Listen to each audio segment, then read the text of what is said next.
Assalomu alaykum. O'simlik moyi o'zbeklarning yemak ratsionidagi eng asosiy mahsulotlardan biri. Sobiq ittifoq davrida faqat paxta moyidan foydalangan o'zbekistonliklar bugunga kelib boshqa o'simliklardan olingan moy mahsulotlariga ham o'rganib ketishdi. Bugun do'konlarda paxta moyi kamyob mahsulot, lekin soya, kanop va boshqa o'simliklardan olingan moylar juda ham serob. Ayniqsa bugun iste'mol bozorida inson organizmi uchun o'ta zararli bo'lgan palma yog'i turli ko'rinishlarda ko'plab uchraydi. Keyingi paytda barchamiz O'zbekistondagi yirik yog' moy zavodlarini yopilib ketayotganini ko'ryapmiz. Buning sababi qilib bankrotlik ko'rsatilmoqda. Qiziq. Moy mahsuloti ro'zg'orda stabil tarzda iste'mol qilinadigan mahsulot bo'lsa, nega u holda yog' zavodlari bankrotlikka uchrayapti? Yoki shunday bo'lishini istayotgan guruhlar bormi? O'zbekistonda 2021-yilning o'zida davlatga qarashli 7 ta yirik yog' moy zavodlari sotuvga qo'yilgan. Farg'ona, Qo'qon yog' moy kombinatlari, Asaka, Andijon, Turan, Xo'jayli hamda Urganch yog' moy kombinatlarining barchasi sotilib ketdi. Bir vaqtlar ming ishchilar ishlagan bu yog' zavodlari o'z narxidan ancha arzon narxlarda xususiy qo'llarga o'tib ketdi. Ayniqsa uzoq yillik tarixga ega bo'lgan Qo'qon yog' moy kombinatining tugatilishi mahalliy aholi o'rtasida javobsiz savollarni ko'paytirmoqda. Bugun Qo'qon yog' moy kombinati buzib tashlanyapti. Uning atrofi o'rab olingan. Kombinat hududidagi ko'p yillik daraxtlar kesib yiqitilmoqda. Aytishlaricha, yuzlab odamlarni ish bilan ta'minlagan kombinat o'rnida ko'p qavatli uylar va savdo markazi qad ko'taradi. Albatta, xususiylashtirish bu bozor iqtisodining eng katta talablaridan biri, lekin mening fikrimcha davlat aholi uchun zarur bo'lgan oziq-ovqat mahsulotlarini ba'zi turlarini ishlab chiqaradigan korxonalarni xususiylashtirmasligi kerak. Masalan, mamlakatda yog' moy korxonalari davlatning qo'lida qolishi kerak edi. Shuningdek, umumiy ovqatlanish tizimi, ya'ni restoran va oshxonalarning barchasi davlat egaligida qolishi kerak edi. Bu mening shaxsiy fikrim. Chunki yog' moy ishlab chiqarish va umumiy ovqatlanish tizimida har doim stabil tarzda ulkan pul aylanmasi bo'ladi. Mana shu pul aylanmasi davlat g'aznasi uchun ishonchli tushum manbasi bo'lib, me'yorida foyda berib turadigan bir oqim bo'lardi. Mayli, bugungi dasturimiz O'zbekistondagi yog' moy kombinatlarining taqdiri haqida emas, ana shunday yog' moy ishlab chiqarish sanoatini ipidan ignasigacha bilgan, sohaning yirik mutaxassisi bo'lgan va aynan shuning uchun ming bir muammolarga uchragan bir inson haqida. Shu yilning 21-fevral kuni Toshkent shahar sudi jinoyat ishlari bo'yicha sudlov hay'ati taftish instansiyasida bir jinoyat ishiga hukm o'qildi. Hukmga ko'ra, Shamsiddinov Tohirjon Turg'unpo'latovich O'zbekiston Respublikasi Jinoyat kodeksidagi 228-modda, ya'ni hujjatlar, shtamplar, muhrlar, blanklar tayyorlash, ularni qalbakilashtirish, sotish yoki ulardan foydalanish, 243-modda jinoiy faoliyatdan olingan daromadlarni legallashtirish, 189-modda savdo yoki xizmat ko'rsatish qoidalarini buzish, 184-moddaning soliqlar yoki yig'imlarni to'lashdan bo'yin tovlash kabi moddalari bilan aybdor deb topilgan.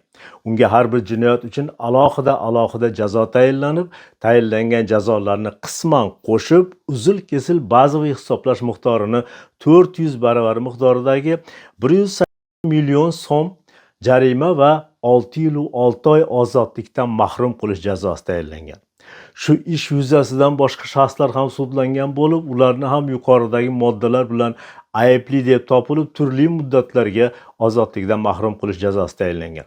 Taftish instansiyasining ajrimi bilan 16 nafar shaxsdan solidar tartibda 55 milliard 598 million 671 ming so'm Asaka yog' aksiyadorlik jamiyatiga undirish belgilangan. Shuningdek, sudlangan shaxslarning egaligida va nomida bo'lmagan ko'plab tadbirkorlik subyektlarining ta'sischilarining shaxsiy mol-mulklari Asaka yog' kombinatiga undirilishi aytilgan. Tohirjon Shamsiddinov o'zi kim va nima uchun qonunlar bu kishiga nisbatan bunchalik jiddiy ayblovlarni qo'ydi?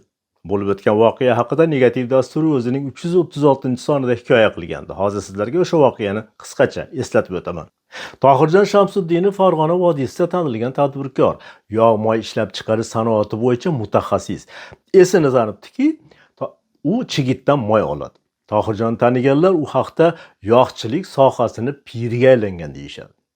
Shuning uchun ham Tohirjon Shamsuddinovdagi malaka va tajribani o'rganishni istaganlar juda ko'p edi. Va shulardan biri Andijondagi Asaka yog' korxonasi ta'sischisi Izzatulla Abdurahmonov edi. O'sha paytda Asaka yog' korxonasi bankrot bo'lib cho'kayotgan edi. Izzatulla Abdurahmonov o'zining xizmatchisi Sardor Sayfuddinov orqali Tohirjonni izlab topadi va undan Asaka yog' korxonasini oyoqqa turgazishda yordam berishini so'raydi. Tohirjon Shamsuddinov avvaliga taklifga ko'nmaydi, chunki u Asaka yog' zavodini moliyaviy holatidan xabardor edi. Biroq asakaliklar bir necha marta takror iltimos qilishib, zavod to'laqonli ishlab ketsa, kelgusida doimiy va halol hamkorlik qilishlarini va'da berishgandan so'ng, o'zining shogirdlari va mutaxassislari bilan bir maslahatlashib, ularni biznes taklifiga rozi bo'ladi. Shundan so'ng Tohirjon Shamsuddinov Asaka yog' korxonasining mas'ullari bilan maslahatlashib, o'zini 9 nafar yetuk mutaxassislarni Dilmurod Hakimov boshchiligida Asaka yog' moy kombinatiga ishga jo'natadi. Tohirjon Shamsuddinovning o'zi zavodga faqatgina bir marta kelib ketgan xolos. Zavod boshqaruvi Izzatulla Abdurahmonov va uning vakili bo'lgan Sardor Sayfuddinovlarning to'liq nazorati ostida bo'lgan. Tohirjon Shamsuddinov jo'natgan mutaxassislar zavodda kunu tun ishlashib, ishlab chiqarish texnologiyalarini yangilashgan. Ular zavodni qabul qilib olishar ekan, hech qanday dalolatnoma yoki buxgalteriya balanslari deymizmi yoki o'sha audit xulosasiga asosan zavodni qabul qilib olishmagan. Chunki ikki tomon kelishuvlarga ko'ra Tohirjon Shamsuddinov va u yuborgan mutaxassislar faqatgina mahsulotlarning chiqishi va sifatiga mas'ul bo'lishgan xolos. Tohirjon Shamsuddinov Asaka yog' zavodini jonlantirish uchun ishni nimadan boshlaydi? U 2020-yil oktyabr oyidan boshlab zavodga 20 milliard so'm sarmoya kiritadi. Tohirjon Shamsuddinov buncha pulni qayerdan oldi? U kishining yordamchilarining aytishicha, Tohirjon Shamsuddinov oilasi bilan yashab turgan shaxsiy xonadonni garovga qo'yib, Kapital bankning Namangan filialidan 1.510.000 AQSh dollari miqdorida kredit oladi va shu pul hisobidan Asaka yog' kombinatiga 20 milliard so'm sarmoya kiritadi. Kapital bankdan olingan kredit hujjatlarining nusxasi negativ tasarrufida bor. Olingan kredit mablag'iga Asaka yog' kombinati uchun chigit sotib olinadi. Chigitni zavodga olib kelingach, zavodni to'laqonli ishga tushirishadi. Natijada zavod tunu kun 24 soat ishlab sifatli mahsulotlar ishlab chiqara boshlaydi. Nima uchun shu paytgacha zavodni o'ziga kredit olinmagan? Chunki aytib o'tganimizdek, zavod bankrotlik yoqasida bo'lgan. Ilgari olingan kredit, soliq va boshqa majburiy to'lovlar, ish haqqi, kommunal to'lovlar va hokazolar yuzasidan juda ko'p miqdorda qarzdorlik mavjud bo'lgan. Tohirjon Shamsuddinov Asakaga jo'natgan mutaxassislar chin dildan ishlashadi. Ular zavodning har bir muruvvatini, apparatlarini tekshirib, moylab, sozlab chiqishadi. Asakadagi yog' kombinati to'xtovsiz 24 soat ishlay boshlaydi. Ishchilarning oylik ish haqlari, soliq, kommunal va boshqa majburiy to'lovlar o'z vaqtida to'lana boshlanadi. Kombinat foyda ko'rish bosqichiga o'tadi. Natijada endigina bankrot bo'layotgan Asaka yog' moy kombinati sifat ko'rsatkichlari va mahsulotlar ishlab chiqarish bo'yicha birinchilar qatorida joy oladi. Ana shundan so'ng Asaka yog' kombinati ta'sischisi Izzatulla Abdurahmonov va uning odami Sardor Sayfuddinovlarning yuraklariga shayton qo'l soladi. Ular endi bu yog'iga yog' zavodimizni o'sha Uchqo'rg'onliklarsiz o'zimiz yurgiza olamiz degan fikrga kelishadi.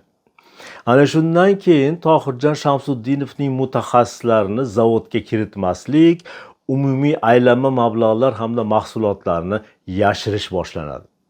Izzatulla va uning komandasi Tohirjon Shamsuddinovga o'zlari va'da qilgan korxonaning 33% aksiyalarni ham berishmaydi. Aldanganini sezgan tadbirkor Tohirjon Shamsuddinov mutaxassislarini olib Namanganga qaytib ketadi. Va endi bu yog'iga asakaliklar o'zlari mustaqil ishlay boshlashadi. Yog' zavodini soat kabi ishlayotganidan xursand bo'lgan Asaka Yog' aksiyadorlik jamiyat ta'sischisi Izzatilla Abdurahmonov darhol banklardan kredit olish paydiga tushadi. Va tez orada Andijon Trans bankidan 4 million AQSh dollari miqdorida kreditni ham oladi. Ammo ochko'zlik degan hissiyot o'z ishini qiladi. Izzatilla Abdurahmonov olingan 4 million dollar kreditni 3,5 million dollarini naqd ko'rinishda bankdan olib, o'zining ehtiyojiga ishlatib yuboradi. Bu gaplarni men osmondan olmadim. Bu fakt tergov hujjatlarida bor. Xullas, asakaliklar zavod ravnaqiga tikilishi kerak bo'lgan kreditlarni va boshqa mablag'larni o'zlashtirishaverdi, qimmatbaho avtomobillar xarid qilishdi, qasrnamo uylar sotib olishdi. Va kutilganidek Asaka Yog' kombinati yana avvalgi bankrot holiga keldi. Kim qanday ishlaganini endi tasavvur qilyapsizmi? Namanganlik tadbirkor Tohirjon Shamsuddinov zavodni iqtisodini ko'tarib egalariga topshirib ketdi. Zavod egalari esa yarim yil ichida yog' zavodini yana bankrot holatga keltirishdi.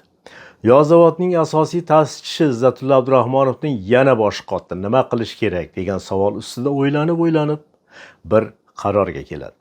U yarim yil avval yog' zavodini ishga tushirib, uni bankrotlikdan qutqargan Tohirjon Shamsuddinovni eslab qoladi.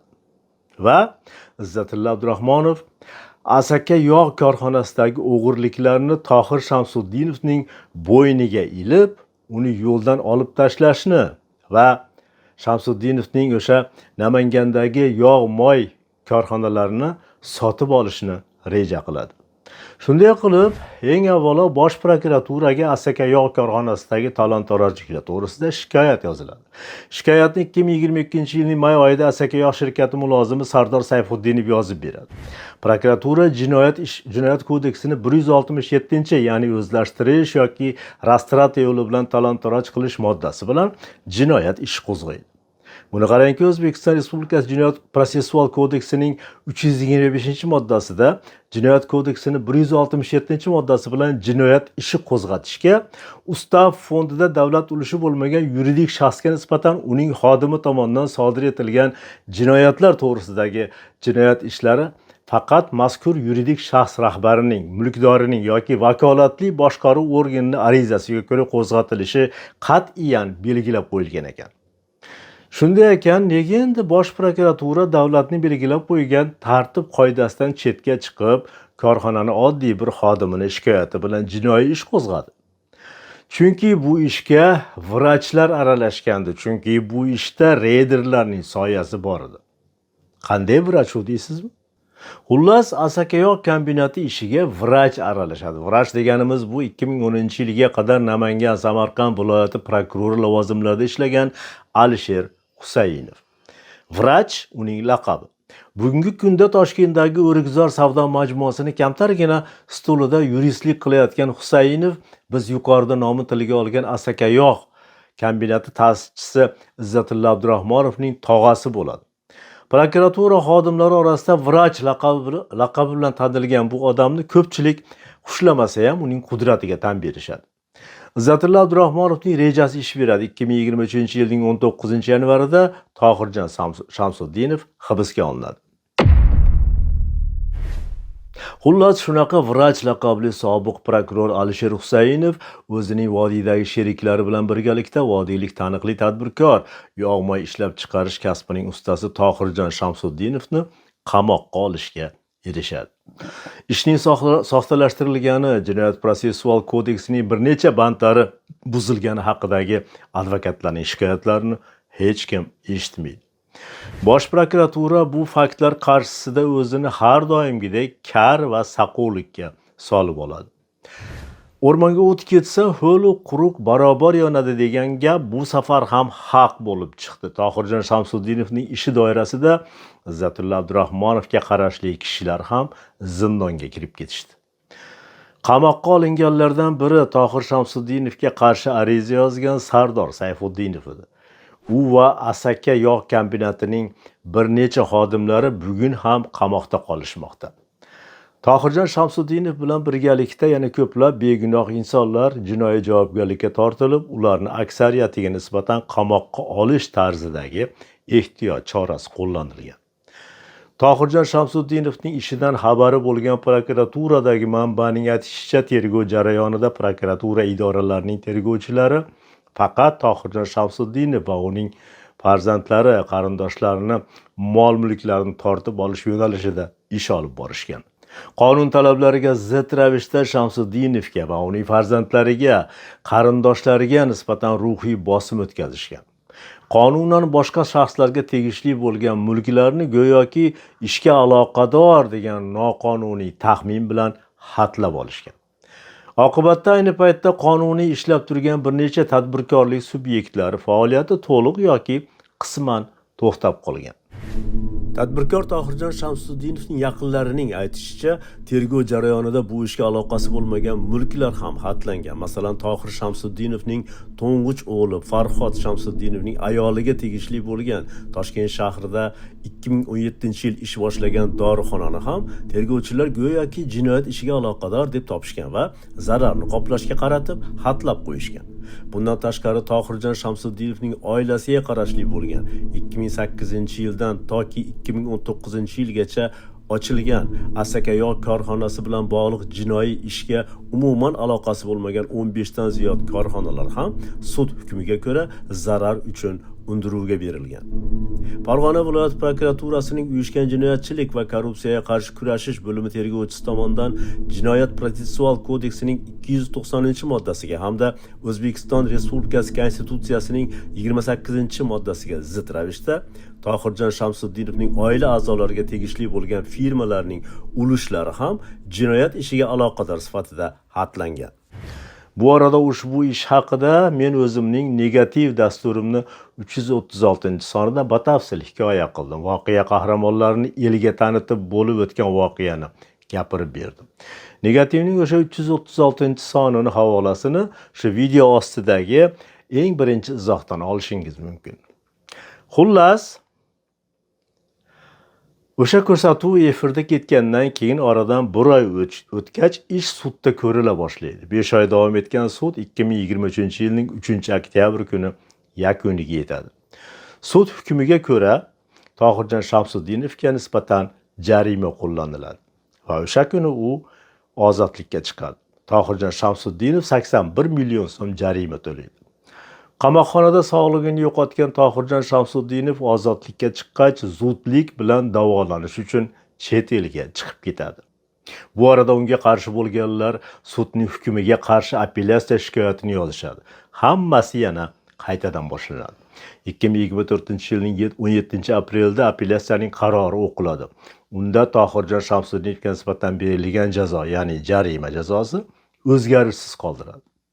Shu ishni kuzatib borayotgan bir jurnalist sifatida apellyatsiya qaroridan so'ng o'zimcha Tohirjon Shamsuddinov ishi shu bilan qolib ketmasa kerak, unga qarshi bo'lgan guruh yana biron bir narsa o'ylab topadi degan fikr o'tgandi hayolimda. Aytganimdek 2024-yilning noyabr oyida birdaniga Tohirjon Shamsuddinov ishi bo'yicha taftish sudi boshlandi degan xabar yetib keldi. Bu safar ishni taftish sudida qayta ko'rish Oliy sud raisining o'rinbosari Muslimovning imzosi bilan amalga oshgani aytildi. Taftish sudi ancha beshafqat hukm chiqargan.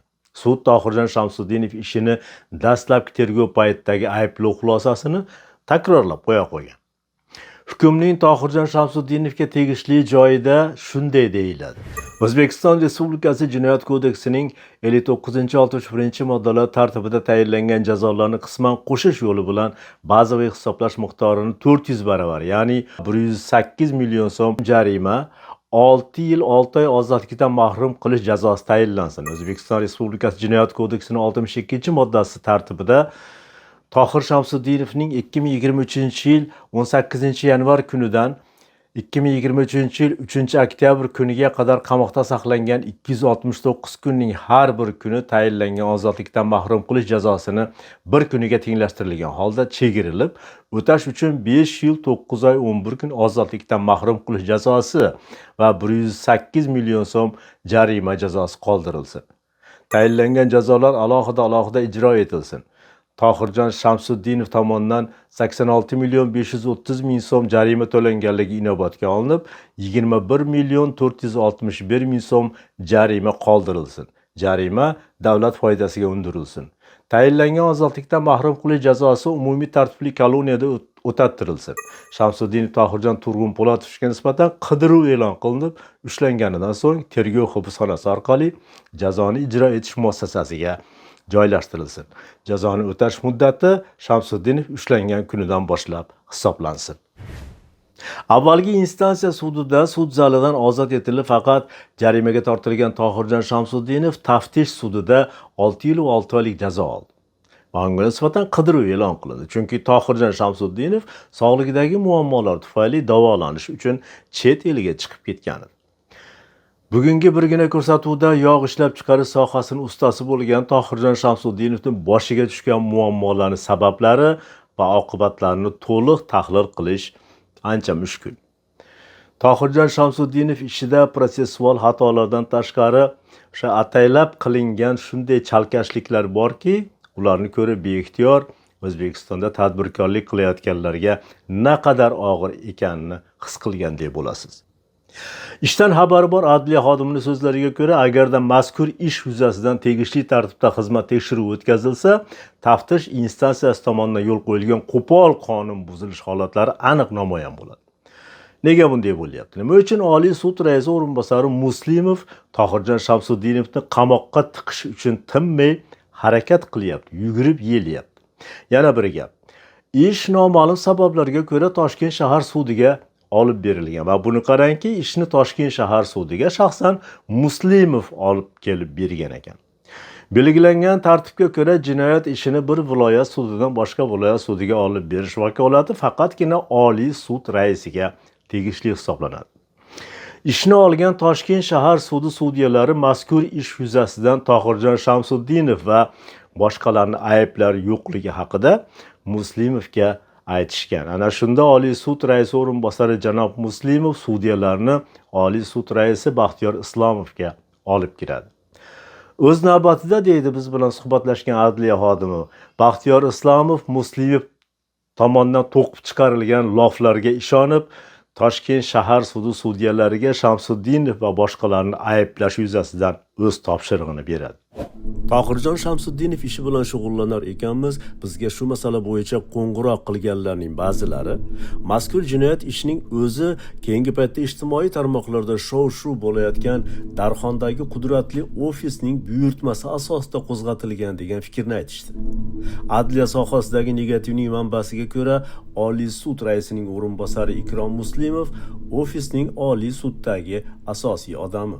Asakayoq bo'yicha ishning taftish sudiga olib chiqilishini va bu jarayonda Tohir Shamsuddinovga qamoq jazosi berilishini aynan Ikrom Muslimov ofisdagilarning topshirig'i bilan ta'minlab bergan deyiladi manbaning negativga yozgan ma'lumotlarida.